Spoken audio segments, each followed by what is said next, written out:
People hate him though. It's like, hello, we are just having a great old time back here. Welcome to the show. We are going to be doing some live sprints today. I'm very excited that we're all together in one Hey. room, right? In one place, not one room, but one place. So, yeah. So anyway, let's we've got a few folks here in the chat. Let's go ahead and do our introductions and say hi to our friends in the chat. Michelle, tell us a little about you and your awesome channel. Hello, my name's Michelle Schusterman. I'm a young adult and middle grade author. I think it's pretty safe to say at this point that my channel is on hiatus except for these live streams. But if you want to go through the backlog, it's writing workshops, traditional publishing chat, and writing blogs. Yes, very nice. I know. Well, I think at some point every YouTuber like reaches the hiatus point. I think the only Yeah. person I do not know who has not reached that point is the horror geek, and he probably should. He certainly has experienced burnout, but the man just keeps on going. Those people that can power through Yeah, it. yeah, Yeah, where it's due because that's a lot of work. it really is. His show in particular. Oh, this is weird. Is anybody else just seeing a blank where the screen should be? I'm going to go open it up, so apologies if there's a Okay. cross noise. Yeah, that's weird because we don't have, looks like we've only got 7 people up. Okay. The horror geek says he sees us, so it might just be you, Mary. Okay. Yay. Okay. All right. Fantastic. Glad. Yes. All right, Mary, refresh. Or she can't see me say that. All right, here, I'll just say this. Refresh, Mary. We love Mary. All right. There you go. Solar flares. Okay. That'll do it, right? That'll do it for sure. All right. Well, thank you so much for being here, Michelle. Robert, tell us a little about you and your awesome channel. Well, my channel is The Story Detectives. And speaking of hiatus, it's been a long one, but the channel is not dead. Yay! We just got these little keep us alive with our little live streams every week. So yeah.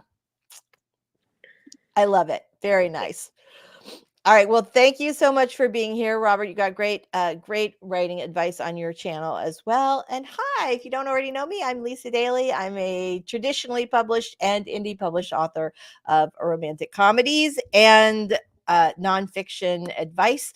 And if you want to write a book you're super proud of and get it published, this is a great place to start. All right. So my channel also, I've not produced new videos for a little while, except for our live streams, but I have a number in production right now. I've filmed several, and we should be those are in the editing phase, and it should be happening soon. So I'm excited about that. All right. So what are you guys planning on working on today? Let us know in the chat. Michelle, what are you going to be working on today? Well, Lisa, I'm going to be working on something near and dear to your heart. Oh, good. Email? Well, not in a good way, though. I'm working on my middle grade novel, and I am literally in the middle of a scene where a girl and her family are huddled up during a hurricane. Oh, no. Well, let me, if you need any, well, you live in Texas, so you have enough experience with that. I was going to say, I was going to tell you, if you need any tips for realism, you let me know. But then I realized, like, you have plenty of you've been there. You don't need any. Yeah. So, all right. Well, it's kind of funny. I was literally having a conversation with my mom the other day because my son had said to me, like, thanks for doing all the stuff that you do so that I don't have to feel worried about the hurricane, essentially. Like, because I make the plans. He was like, I appreciate you kind of taking that burden off of us, which I thought was really sweet. And and I was talking to my mom about it, and it reminded me of this time when I was a little kid and there was a tornado in the area, and we had like a play date. So I had like a bunch of friends over, and my mom took us down to the basement. This is in Denver, took us down to the basement, and we had a little tea party with snacks. And I don't remember. And I remember like crouching like in the laundry room by the dryer, but it was fun. And later, like, this is like a delightful memory from my childhood. And my mom told me much, much later when I was an adult that she was terrified. She was absolutely terrified. She was just trying to keep everybody calm. And I was reminded of that, and like what a good mom she was, like making us all. Yeah. So anyway. I feel like, yeah, being a parent has to make it. I thought about this when I was living in Dallas and we kept having all those tornadoes. Right. And I was like, I get so freaked out during tornadoes. And I was thinking, you know what? I bet if I was a mom, if I had kids here and I was forced to like project calm for the kids, it would actually help me push down my anxiety. You know what I mean? Like, or like if it happened when I was at school, when I was a teacher, I'd be like, I wouldn't be thinking about myself. I'd be thinking about, okay, just you'd be thinking about the kids. It gives you something to focus on, you know? It does. Yeah. I do think there's some truth to that. Like I have like my little checklist and I got to get all my stuff done and we got to get this outside. We got to bring these things inside. We got to do this. So yeah, there's something to that. I totally see that. I don't know. Yeah. I mean, I remember driving one time, going to pick up one of my kids from school. And we were from college and we were like out in like an area with just trees, and our phones were going off like crazy. There was like this hurricane warning, and we were like, we didn't know where we were. There was no place there was shelter. You couldn't figure out. And I just remember like driving as fast as I could in the direction away from where we thought the hurricane was. So or tornado. So yeah. Okay, so Mary is going to be working on Seniors Gone Wild today. Woohoo! Or it might be called Raising Dad. I love this. I love this topic. I think these titles are fantastic. Yeah. Yes, right. Was it a Nazi prison camp? I can't. It's been so long since I saw the movie, but I know exactly. Yeah. Oh, such a good film. Robert, what are you working on today? I am back on the craft book. It's very close to being finished, but I've been puttering along with it since COVID. My checklist has been a disaster. I've worked a bit on website design, a little bit on this, a little bit on art. It's like bouncing around whatever I could do. And not a whole lot of anything. I feel that. I absolutely feel that. Yeah, I've got that too. I have like a few loose ends to tie up in the first sprint, just some emails to return real quick for clients. And then I'm going to be working on, actually, you know what? I'm going to save that for later. I am going to be working on a client small town romance today. So I am it's super cute. I really love it. I feel bad because I've like had all these like stops and starts with the hurricane and everything on it, but it's really very valid excuse, by the way. Right. But I feel like finally I'm like starting to kind of hit a rhythm with it again. So I'm very glad about that. Yay. Hello, Miss Texas G. We are super glad to see you here today. Howdy, John. Glad to see you. John's editing a middle grade novel and querying today. Very nice. Mahul, please tell us if I'm pronouncing your name correctly or incorrectly, and give us a phonetic spelling. If not. Sorry, I lost my train in that 4-word sentence. I lost my train of thought there. So anyway, so yeah, fantastic. All right, everybody. Well, let's see what is happening today. So who's ready to start with our first 5-minute warm-up sprint? Me. I am. Me too. All right, here we go. Let's get this up on the screen here. Dun, da, da. All right. So, whoa, we're gonna have that autoplay. Hello.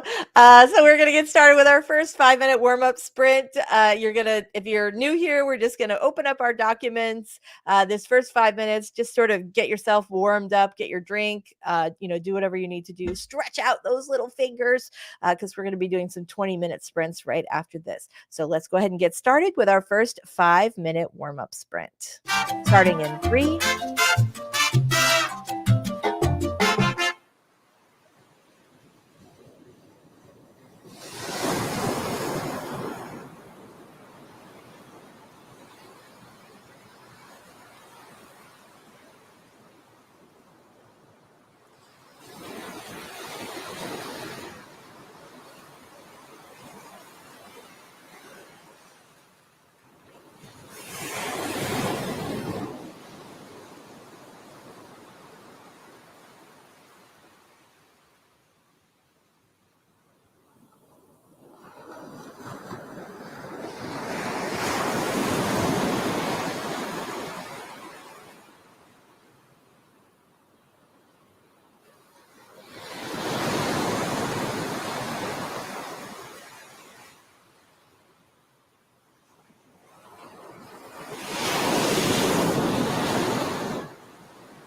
All right.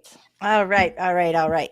So how'd everybody do in our last in that last sprint? First sprint? Not bad for 5 minutes. All right. Fantastic. Ready. Very nice. John says tequila. Do do do do do do do do. Lainey's here. Hello. I'm here. It's Wednesday. I'm going to write a chapter in my work in progress. Dang it. All right. We are here for that. Yay. Hello. Life is Beautiful, set in Nazi concentration camp. That's what I was thinking too. It was such a good film. Really powerful. So love it. I just found out one of my clients hit the Amazon bestseller list in all 3 of their categories. So I'm super excited about that. That's awesome. That's cool. Yeah, really fantastic. So so I had a client. So I want to talk to you guys about this now, even though I know self-help is not your area. It's very much something I love. But I had a client give me tell me that he did not think that his book was a self-help book. It's a book about making your about how people feel at work right now, and how if they made some changes they could feel differently about going to work every day. And so for me, I think any book that gives you advice or steps on how to change your life, whether that's in business, your finances, your, getting anxiety under control, getting your schedule managed, all that stuff. I think any book that allows you to help yourself without an outside, coach or an education or whatever, is a self-help book. But am I wrong? What do you guys think? I would say, yeah, I think that's a very broad umbrella. It really is. Yeah. Yeah. Sure. And certainly, books might be shelved in business, or it might be shelved in, gardening or whatever. But yeah, I'm trying to think of examples now. I used to read a ton of self-help. It's been a while. Yeah. But even go ahead. Well, no, go ahead. You go ahead. No, I need to look up some of the self-help books I've read, because I'm totally drawing a blank, but the way you described it is the way I think I would describe it as well. Yeah. Even things that are in business, it's that is self-help in a way, if you're looking at getting ahead in business or starting your own business, or Right. Or yeah. I would think how to is basically self-help. If it's showing you what to do and improve your skills, marketing, whatever. Yeah. Right. It's a very big umbrella. I mean, it's a very big umbrella. So yeah, but I also think that sometimes people feel like there's maybe a stigma to self-help. And I feel that when I first started my very first book, I was like, oh, it's not a romance. It's got it's a chick lit at the time was more focused on the main character's career and all of that. It wasn't just about the guy.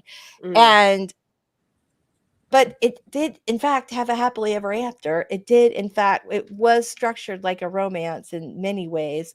And but it was I had this, I don't know. I had this thought that somehow that made the book less than or whatever. And then I remember being at a reader conference and seeing all these people who were madly in love with all these these romance authors. And they were just so excited about these characters and the way that they talked about it. And I thought, how in the world could I ever think this was a bad thing? Why would I not want to be associated with this? Right. And yeah, right. And then I realized it was just the stigma of romance not being well, that's not real, that's not hard writing, or and it is. It is right. Because essentially you're taking a book where everybody already knows the ending and you have to make it new and original every single time. And the other thing is that I just don't now, as someone with a lot more experience, I just don't buy into the fact that when you're dealing with emotions, that and exploring people's emotions versus, I don't know, saving the government from terrorists, that those things are equally valid, right? That exploring emotions is also very important. So anyway, I so I don't think that anymore, but I do see how sometimes the stigma of a certain type. I see sci-fi people get like I feel like there's a little bit of a stigma with sci-fi sometimes as well. Yeah, I think almost all genres have their, have some sort of a, I don't even know what to call it, like not a bad reputation, but just right. There's a reason for people to look down on it. Right. Like anything that's not literary is trash. Right. And of course, anybody who doesn't write literary fiction is like, well, I'd like to eat and pay my mortgage. So, right. Like I guess well, we should stop being mean to each other, I think is our first lesson here. Oh, Mary's got a good point too. I'd agree that most Westerns are also romances. They just have more of the shoot 'em up stuff and a smaller love story part. Yeah, there's definitely I think there are definitely some elements of romance. It's funny too because Westerns are like one of those like little subgenres that keep looking like they're going to kind of make a comeback, but then they really don't. So let's see. John says self-help books don't have a good reputation, if you know what I mean. I wouldn't want to call any book of mine a self-help book. There are so many good self-help books. But yes, that's the reputation that's the reputation. Yeah, I think that's it. Go ahead. Too many gurus got involved. The whole marketing concept and life coaching, and it became so overblown that it became almost like some of them almost seem abusive in their tactics. Like, you must do this, you have to do that. It turned a lot of people off. I think there's some truth to that. Well, I think you'll find those people anywhere, though, right? They're on YouTube. They're wherever there's a way to make money, they'll they will come. The locusts have arrived. Yeah, I know they're sort of coming back to publishing, and so hopefully they'll go away soon. So anyway, all right, let's go ahead and do our very first 20-minute sprint. Let's get that up on the clock here. Dun, dun, dun. All right.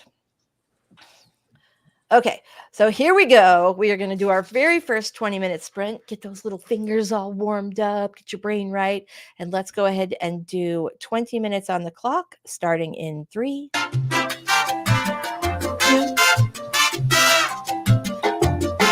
1. Let's sprint.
I was like so like deep into what I was working on that I was like, that 20 minutes went by so fast. Oh my gosh.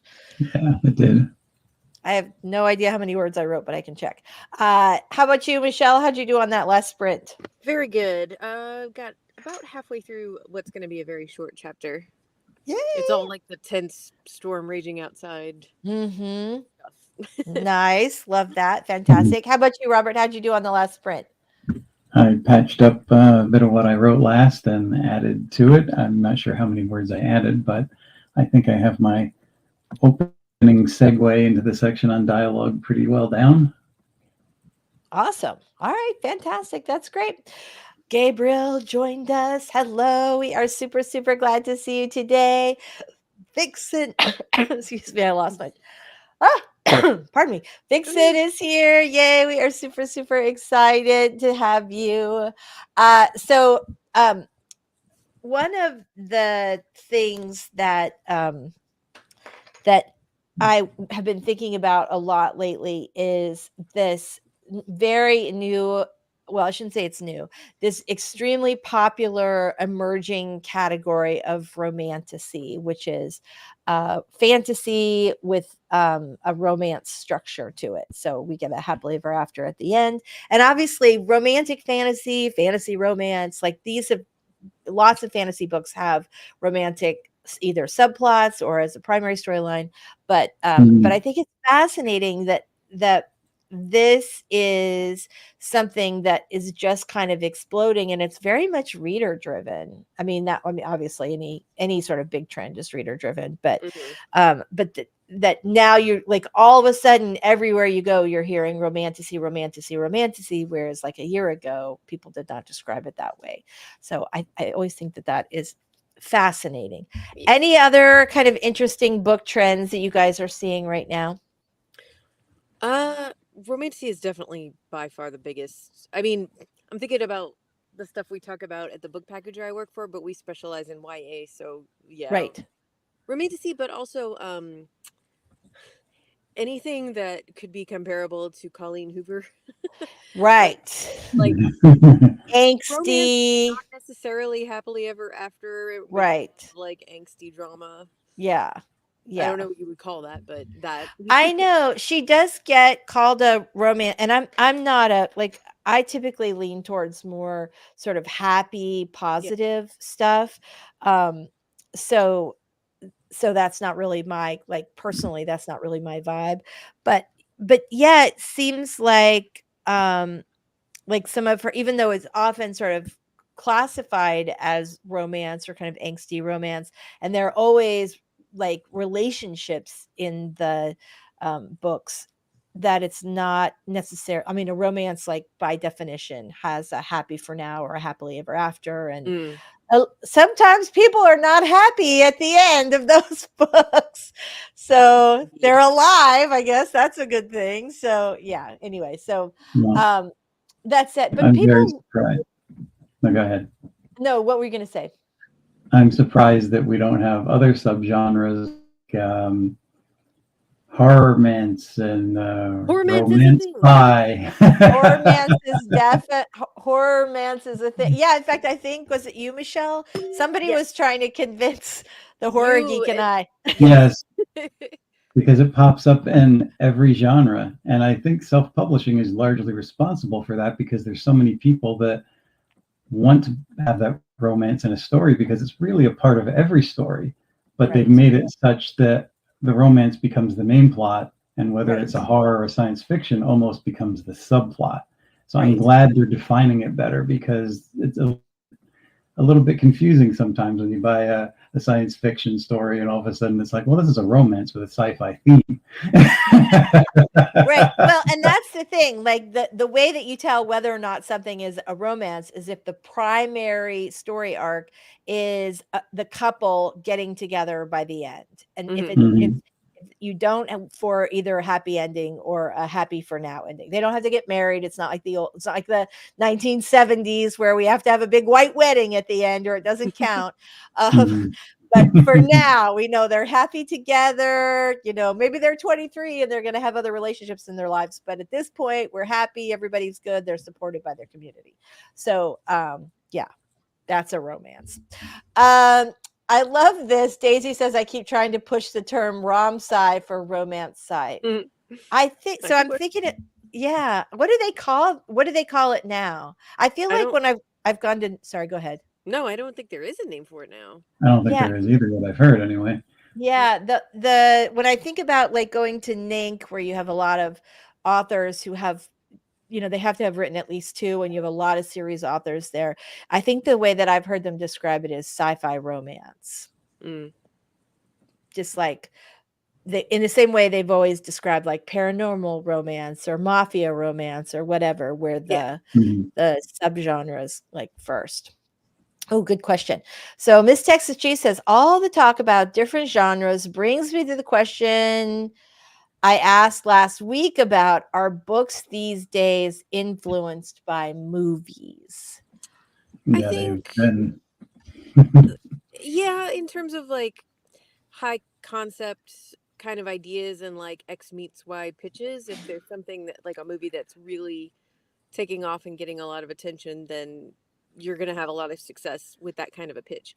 Like there was definitely a period of time in 2016, 17 when like Stranger Things was just, it was new. Right. And it was just catching fire. And so people were using that to. It's Stranger Things meets Twilight. Exactly. Exactly. Yeah. Yes. Oh, and so if you did not, if you didn't get, if you're not familiar with X meets Y, it's that Michelle mentioned earlier. It's sort of common like pitching, like what it's this meets this. So you're combining 2 maybe disparate ideas that are to explain something else. Yeah. So let's think about that. Stranger Things meets Twilight. I can see that. Different. Yeah, vampires in the 70s. So we were, or in the 80s. I mean, the Horror Geek and I are watching, what's it called? I think Detective Stories. What's that called? Anyway, True Detective. That's a show. Yeah. The first one, I think the first season had like Matthew McConaughey and Woody Harrelson. Okay. True Detective. That's right. Okay. So we watched the first season, and then now we are apparently watching the 4th season because Horror Geek manages he manages the entertainment queue. That's his job.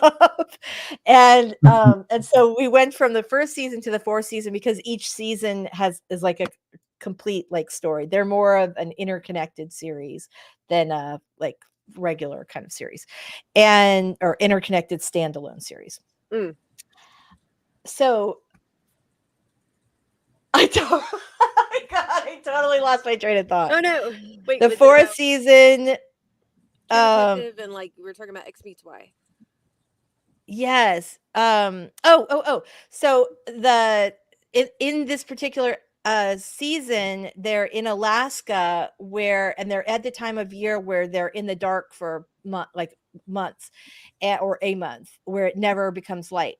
And the Horror Geek was telling me about, I think it was a film or a book series, but I believe it was a film that was about like that idea of taking, of a month of night and vampires, which I thought was like genius to kind of mix, this thing that already happens and all that. Anyway, it came out, it was better in my head before I forgot it and then tried to regurgitate it. Yeah. Anyway, 30 Days of Night. Thank you very much. Yeah.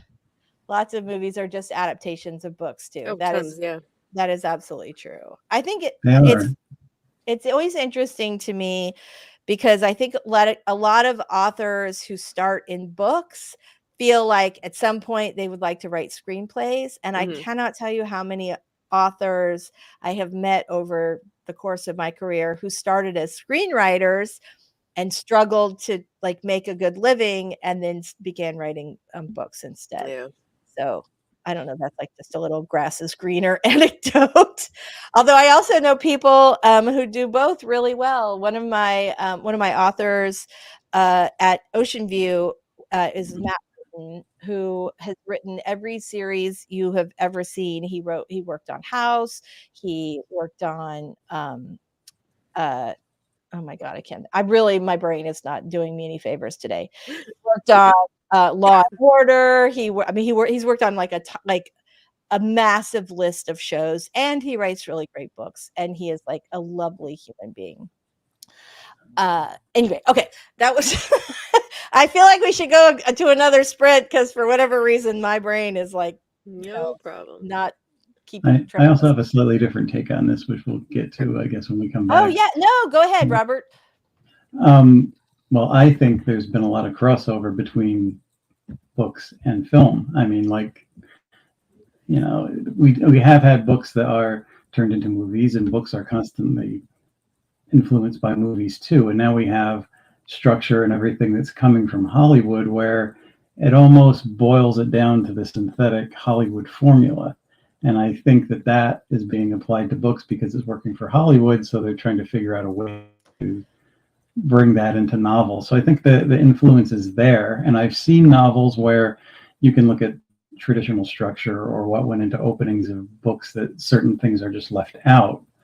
And the story and the writer, sometimes that can work, but you can't always leave those things out. There's big gaps up to actors for dialogue and putting all that in there, and there's special effects.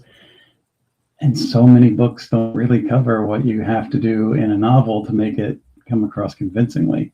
So I think we're getting a lot of novelizations that now become novelizations of movies instead of movies that are adaptations from books.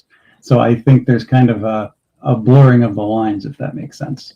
Yeah, I think that's totally true. And I also think, it's been 30 years, 25 years since Save the Cat, and that has like how many authors have not written or have not read Save the Cat and at least considered its application. And then the other thing is, if you think about things like social media and the internet and all that, our attention spans have grown shorter than they were, 20, 30, 40, 50 years ago. And so one of the things that I think is that you see that I really connect a lot more with, like episodic television, and even things like YouTube, is you have to have such a strong hook, like right up front with a novel now, because people will not let you kind of meander for a while in the same way that maybe they might have given you kind of more leeway if this was like 1975 rather than now. Right.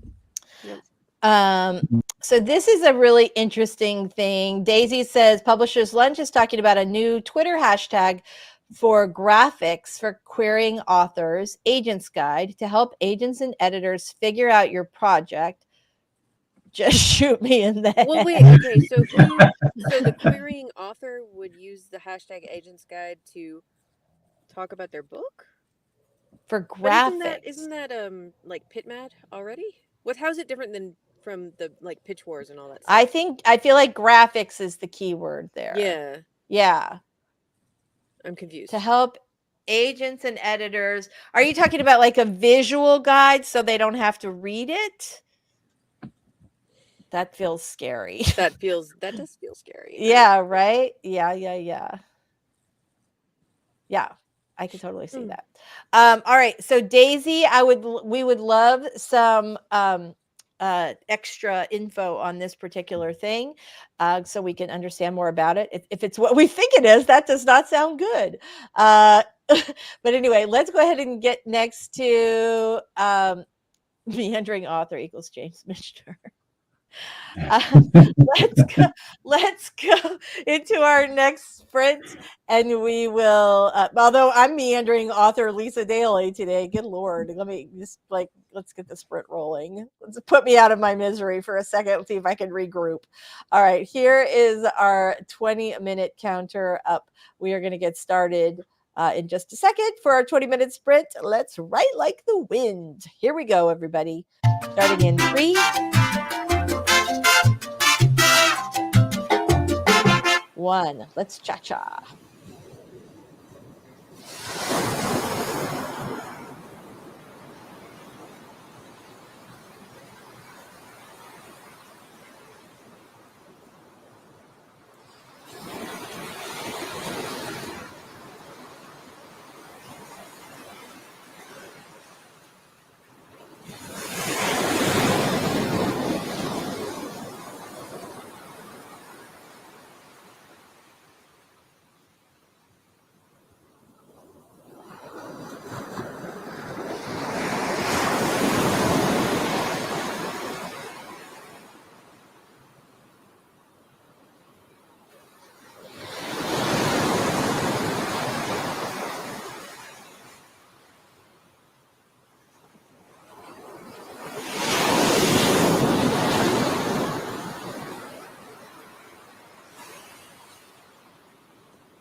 All right, we are back.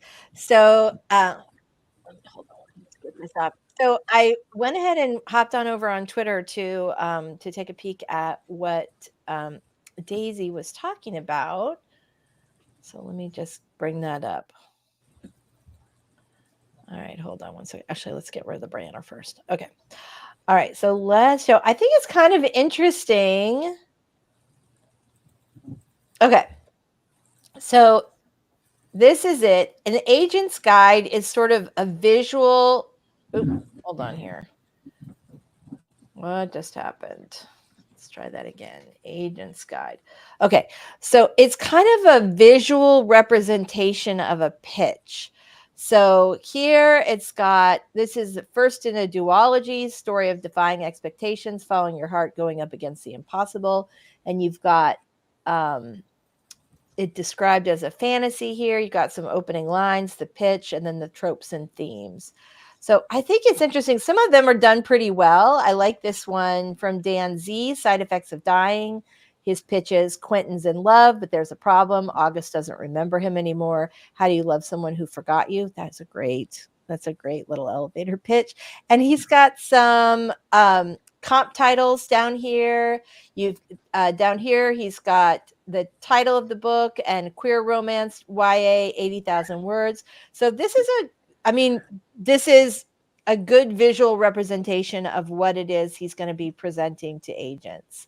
At the risk of sounding obvious, isn't this like talking down to an agent, like they can't understand what you're trying to present to them without giving them a visual aid? I don't know. I would like to talk to some agents about how they feel about this. On one hand, it almost feels like, oh, they can look up the agent's guide hashtag and scroll through and see what they might be interested in, rather than having to read a bunch of pitches as far as so let's think of like PitchMat or whatever. So with that, you've got to kind of go through, and yes, some of them are also hashtag with the genre, but some of them aren't.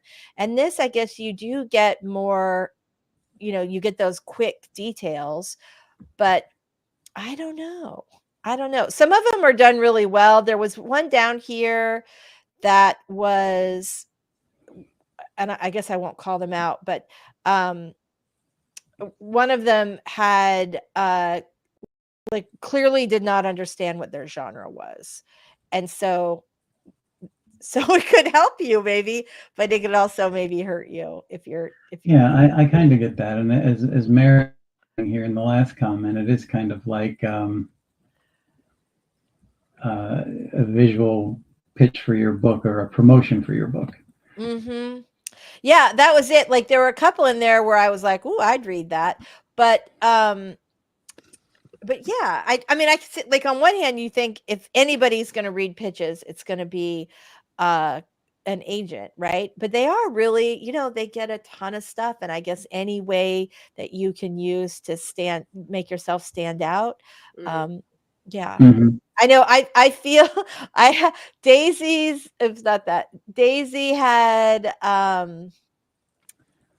Like I see your point there. I completely see your point there. Like it feels like if anybody should be reading books, it's agents and publishers. Yeah. Well, that's it. If you can't be bothered to read, maybe you're not really an agent. Or maybe they're just so inundated with stuff. And I will say, whether or not you understand how to market your book, especially if it's your first book, is something that they consider. The fact that agents and editors and publishers want to know what your platform is, even before you have your first book out, is, there's something to that for sure. It also just looks like helpful. Oh, go ahead. I can see this being helpful to some people, and I can see it to some people being like almost insulting because you don't know what their personality is going to be. So I think it would probably depend greatly on the agent, how busy they are, or what exactly they're looking for. Yeah, I am fascinated. I'm going to put some feelers out and see what people think about, see what agents think about this whole thing. I also be really interested to see how Publishers Lunch is talking about it, and whether, because Publishers Lunch is like a daily email that comes out to the publishing industry. It's a subscriber email, but they also have, they're also connected with the big database of agents and all of that. So that's very much their audience. So I'm really fascinated to see if they like this, if they do find it insulting. So thanks for bringing that up, Daisy. I think that's pretty cool. I think it's a good example for writers to look at, because if they can narrow that pitch down, I mean, you have to make your query letter intriguing to the agent in the beginning. They are readers, and if you're not intriguing and posing questions in their imagination in the up front in your query letter, then they're probably not going to read very far into the thing. Right. Yeah. The one thing about this is it is a really good sort of marketing exercise that you understand what your genre is. You can clearly communicate your hook, that you have an idea what these things are about. And it's, this is not 1963, and you can't just expect that the publisher is going to stick with you for 19 books if you don't sell because they believe in your talent. Like that, those days are over. You have to be able to communicate to readers. Maz says, the idea of having to market myself as a product is terrifying, especially being indie and disabled, but I haven't finishing anything yet, so it's a while away. You can market your books without so much putting yourself out there, front and center. But I think a lot of authors feel that way. I think a lot of authors are, essentially sort of quiet people. And so, I mean, I know when I wrote my first book, the idea of like having to do interviews about it, which is hilarious because look at me now. But at the time, every time I did an interview, I felt like I was like losing a part of my soul. And I had to like overcome that, in order to sell books. But it's not a natural state of being for a lot of people to be, having to do that. And it's unfortunate because the most successful authors, a lot of really successful authors are people who are just really, really great at marketing. And they're, and has always been true. There are a lot of really talented writers who are not, so have a hard time breaking through. Go ahead. Down on this is like, it first of all, it looks like fun to me because I like playing in Canva. So I can see myself having fun with this. Oh yeah. But separately, it looks like, okay, so not only are we responsible now for marketing our books instead of publishers doing it, we actually have to market our books to agents. We have to market our books before they even sell.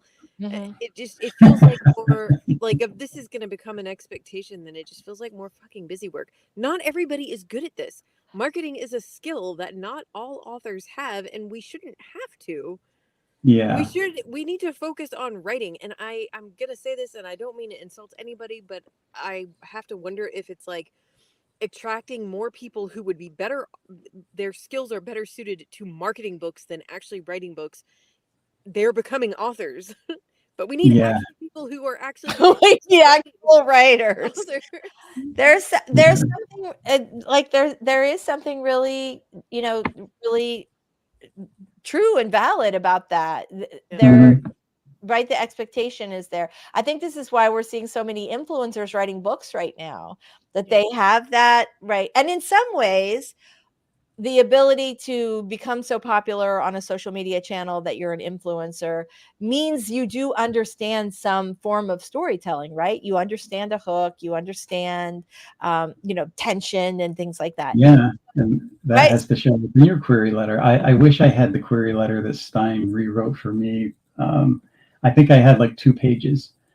And he rewrote the thing and gave it back to me, and he cut it down to like 1 page, and he had like an opening line, and he's like, this is a question that demands an answer, this is this, this is that. And he's like, and if they want to see more, they'll ask, but you need to get your point across quickly and intrigue them, and that you have something interesting and that you can put on the page in an interesting way. Yeah, it's true. I know it is a conundrum, and I do agree. I mean, do you remember, like, I don't know, Michelle, you've certainly been around publishing long enough, like where there is an expectation now that you are going to have social media and that you'll have a robust following. And that feels like first of all, that could suck up all of your time in the day anyway.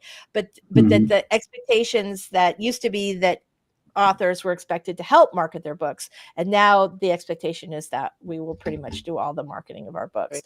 And that's unfair. Like, how are we supposed to do all that stuff all at once? For sure. It always was. You know, I think the fact that they don't market anybody who's below their A list, the fact that they can now push it off on social media, if it's not working, they can say, well, your social media is just done badly. Yeah. It's not our fault. No, well, I will say I don't know how well social media sells books. However, I know TikTok sells books. TikTok really sells books, but they're really, really smart in the way that they sell books. And I think one of the things that's super cool is that TikTok has made it really easy for people to buy your book, like to shop for your book right at that very second. Gabriel asked a question earlier, and I want to get it to it before we go to our next sprint. Is it wrong if I write episodic adventures? Nope. Go ahead. As in fighting different enemy every day to get stronger, leading to the main enemy. Nope, that's reasonable. If you just like fell off the turnip truck and then beat the big boss, that's less believable, right? We want to see that. You got to lose a couple battles on your way up. Yeah. Fighting the main enemy won't be episodic, using the episodic adventures as stepping stones to get him stronger. Yep. That's exactly how I do it. Good job. And then Maz says authenticity seems valued as long as it's carefully curated, or so it seems, though that can be all social media if you're not careful. That's true. Well, here's a good question from Maz. How much do you divulge about your actual self? That is entirely up to you. There are some authors that will tell you about their miscarriages and their problems with their mother-in-law, and some where they're using a photo that is, that doesn't really give away a lot of information. And it's very much a pen name and a pen identity. And that's how it is. So the answer is however much information you feel comfortable giving. There is no rule that you have to do this. And there are successful authors who tell people almost nothing, and there are successful authors who tell people everything. It really just depends on how comfortable you feel in the way that you engage. Yeah, make it sound interesting, but be careful not to overdo it. I just looked at somebody recently that had everything in there from his IQ to I don't know how much, and it was like, oh no, this is overkill. Too much. Well, and the thing is, like, I know a lot of authors share personal stories in their in their social media or on their newsletters. And for me, I always think, like, if it fits with my sort of brand of being this kind of beachy author, then this might be something I would share. But if it doesn't, I probably won't. Yeah. Okay, so Daisy says, from Publisher's Lunch, since spring, the trend has picked up speed. Author Val Robles, who made a guide for her own book, is now offering to create them for other writers at $5 a slide. All right, very good. It's funny, as we were talking about this, a friend forwarded me that Publisher's Lunch. Oh, really? Scanning it, yeah. So that's hilarious. That is around, I guess. Yeah, I think it is. I think it definitely is. Doll's here to say hi. Hello. Thank you very much. We sure appreciate it. Miss Texas G, holy cow, telling people about their mother-in-law. Expect to have an uncomfortable Christmas dinner. Yes. What? Mom says, what? You don't want to know my shoe size? We do, Moz. But wait until right before it's time to release the second book. Oh, you are so welcome. You're so welcome. I didn't want you to think we forgot about you. I just didn't want to stray off topic. So yeah, I think you're right on track there. All right, guys, it is 12:33 Eastern, so let's go ahead and do one last sprint before we go. Yay. This has been super productive for me today. I'm very excited. All right, who's ready? Let's make the last one count. All right, here we go, everybody. We're going to get started in 3, 2, 1. Let's hit it.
All right, we are back with our last sprint. I was crazy productive on this stream today. How about you guys? That was great. I finished a chapter. Yay, fantastic. All right, Maz has a question for you. Random, but does Robert have a Gambit figurine in the background? Robert? No. There's some larger Sherlock Holmes back here. Up on the wall are the Justice Society, like classic 1940s DC characters. Love it. That's awesome. Fantastic. Fantastic. All right. Well, if we don't have any further questions, let's go ahead and do our outros today. I am feeling good about this week's stream. I feel like I was super productive today. So since I had Michelle go first last time, Robert, tell us a little about you and your awesome channel. Well, my channel is The Story Detective, where I put various forms of storytelling under a Sherlockian microscope and break down the craft in hopes of making the viewer's journey easier. More videos on the way. Hiatus will be ending. Yay. Yay. Fantastic. So good to have you as always. Michelle, where are you today? I'm in Portland, Maine. Ooh, fun. Very nice. Tell us a little about you and your awesome channel before you go. All right. I'm Michelle Schusterman. I write young adult and middle grade novels, and my channel on hiatus has a backlog of videos that is writing workshops, traditional publishing chat, and writing blogs. Very nice. A backlist, right? We're going to call that your backlist. That's right. Hi, everybody. I'm Lisa.